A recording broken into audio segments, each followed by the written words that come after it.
6 situations where you should stay silent. Number 1.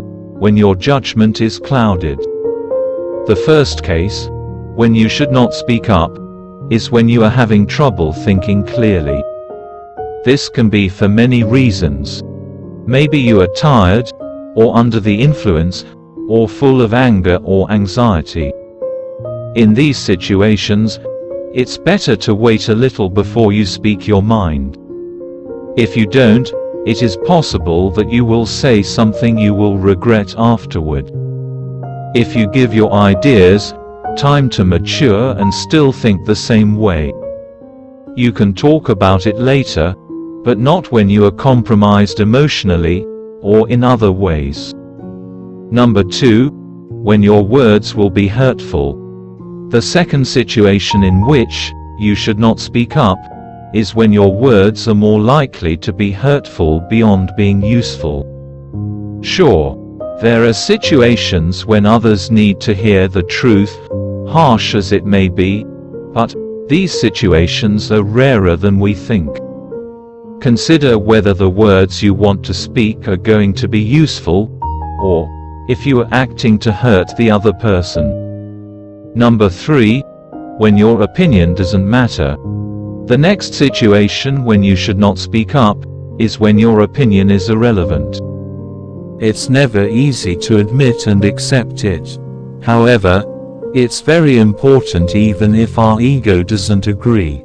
When you don't know enough about a situation, or other people are experts, or when your opinion has no impact on others, it's often better to stay silent just because it's the wisest thing to do.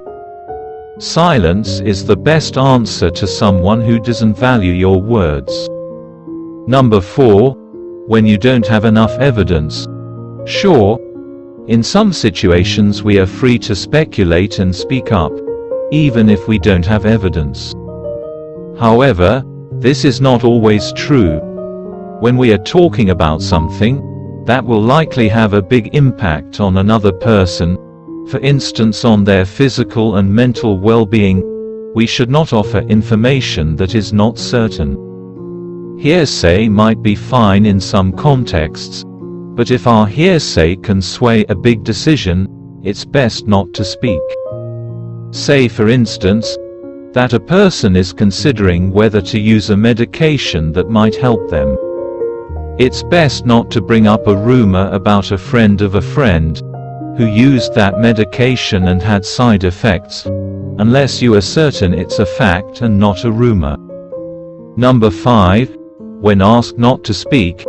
If recognizing that your opinion is not relevant is hard for the ego, being asked to stay silent is even harder. You might be asked to take a back seat in some situations, for instance in some work contexts or in other circumstances, and that can make us want to speak up. However, it's best to restrain that impulse and instead reflect. Why are we being asked to stay silent? Listening and learning can also be good in these situations. Number 6. When you don't have anything to say.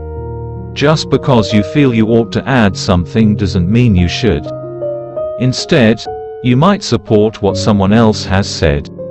It can feel awkward saying that you don't have something to add, but it is usually better than speaking for the sake of speaking. Allow yourself to admit when there is nothing to add. Be careful with your words.